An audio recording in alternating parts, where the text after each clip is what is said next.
on, everybody? DjGoHam here. Welcome back to the channel. It's time for some news, baby. Today we don't have any mods to testing, although it is Fact Sheet Friday. Giants have a new podcast, and we've got 8 modders to talk about, including a new excavator from NMC. Let's check it out. There's no update to the testing list today, as the person that makes that list is out of the office till next week. However, it is Friday, which means we've got some new fact sheets for the Kubota DLC. Today, we have 3 fact sheets to take a look at, so let's take a look at them. Yeah! Our first fact sheet is the Kubota M6 Series tractor. As for the specs, pricing starts at $80,000, has between 104 and 141 horsepower depending on the engine, comes with a manual plus power shift transmission, holds 190 liters of fuel, travels at 24 miles per hour or 40 kilometers per hour, and weighs 4.4 tons. Our second fact sheet today is of the Kubota M7 Series tractor, one of the most popular pieces of equipment so far with this DLC. Pricing starts at $118,500, has between 128 and 168 horsepower, comes with a variable transmission, will hold 330 liters of fuel, travels at 31 miles per hour or 50 kilometers per hour,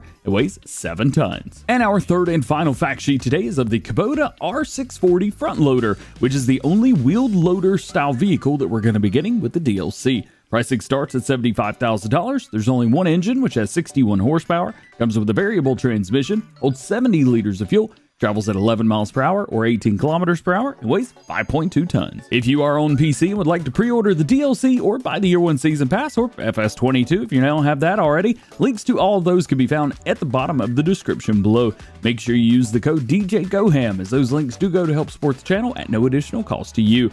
I've already made a video showing off all of these in more detail, as well as diving more into the screenshots a little bit, so if you guys want to take a look at that, I will leave that video linked in the description below. It's also been about 2 weeks since we had a podcast from Giant Software, meaning that Lars, Chucky, and Kermit are back with us today for another episode featuring Marius, a gameplay programmer at Giants. In the podcast, they talked about Kermit and Clutch's trip to the Peterson Bros farm in Kansas last week to film for the Kubota brand Spotlight, which will be revealed at FarmCon. We will have had the DLC for a couple weeks at that point. Speaking of FarmCon, tickets are still available, but they're going fast. If you want to attend the annual farming simulator convention in Mannheim, Germany this year, get your tickets now. And as I mentioned, they have got a special guest on the show today, Marius, who is a gameplay programmer at Giant Software. They talked about the challenges of creating things for the game and how he started at Giant Software as a whole. The podcast is available everywhere that you get your favorite podcast,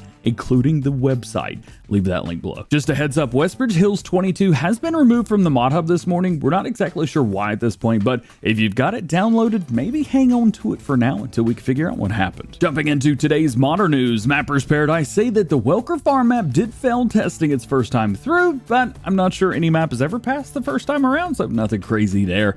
They've got the fixed list and say they'll be working on getting everything sorted out over the weekend and trying to get it uploaded ASAP. We'll get another post from Mappers Paradise in the next few days about the layout of the map, so stay tuned for that if you're interested. Connect Modding has been doing a bit of teasing this week for what I believe to be a new map.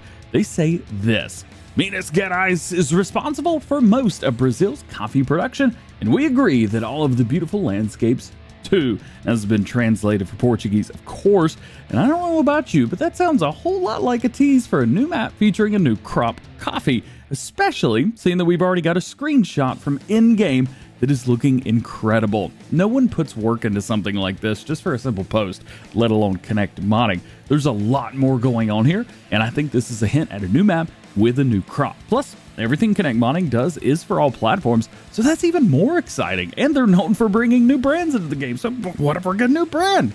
Who knows? Anything could happen here.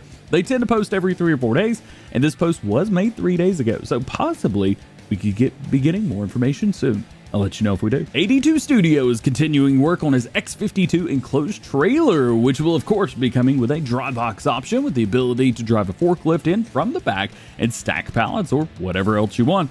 But it'll also have a reefer version as well, so if you like to do some role playing in the game, you will be able to do that. We've also got this really epic screenshot of the TLX 9000 in the frame, which is still being worked on, by the way. David should be live streaming tonight at 6 p.m. Eastern Time, so check him out, link below. Work on Hispano Modding's Lizard T2000 based off the Kenworth T2000 is moving forward. We haven't seen anything on this truck in about 2 weeks, but we got this beautiful screenshot of it in game, looking fresh. He does say that there's still a lot of configurations and customization to do, especially for the options, but it's really nice to get an early look of it in the game. Also, from the look of it, this may be a lot of different configurations all in one, and yes, it is for all platforms. JHHG Modding shows off some more in-game action shots of the Czajkowski Mods equipment, which has been made in conjunction with Sid Modding. We're going to be getting a few different models in the pack, including the ST600, ST300, and ST450 seaters, and the PS600, PS300, and PS450 seater attachments. We don't have a release day yet for this, at least not yet, but we'll let you know when we get close. Earlier this week, we showed off the Lizard 1313 truck from Hulsa FS, showing off the crane version, and today we've got a look at the low loader attachment for the back. Shown here, you can see it hauling a harvester and an auger and even a larger Case IH combine harvester. This is a pretty big attachment and it can haul a ton. Well, we're likely like 15 or 20 tons. Actually, the mod as a whole is still being worked on, but we're getting closer and closer every day. North Modding Company kind of dropped the ball this morning on a mod that they have yet to tease, but the cat's out of the bag now. Congratulations. And it's all got to do with this bucket right here. The Gearstad 1250L S70, made for the 320 Excavator. Oh, it's coming back. Now, this is the Farm Sim 19 version that you guys are seeing on the screen right now, but it was one of the most epic and iconic excavators that we had in the game in Farming Simulator 19. With over 2,600 votes, I think you guys thought so as well. Interestingly, though, it only had 275 horsepower then, but I guess you really don't need a ton of horsepower to move a machine like this, even though it did have a max speed of 3 miles per hour. So there's that. It was a massive machine then, and it's going to be even better now. And lastly today, MRG Mapping has identified some things with his map Ashton Corners, including some milk triggers and a few other things. He's working on a fix right now, which should be out very soon, hopefully in the next day or two. He says that with the milk trigger, there could be a mismatch between the trailer being used and how far off the ground the trigger actually is.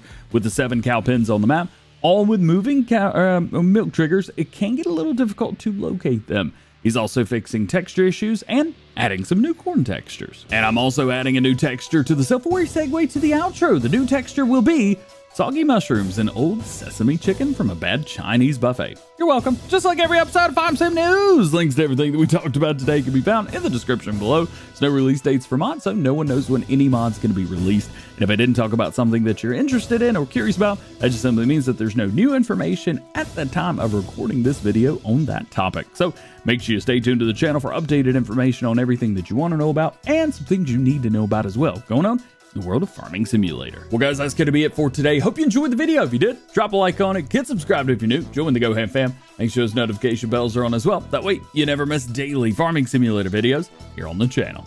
All being said, hope you have a great day. We will see you later. Peace.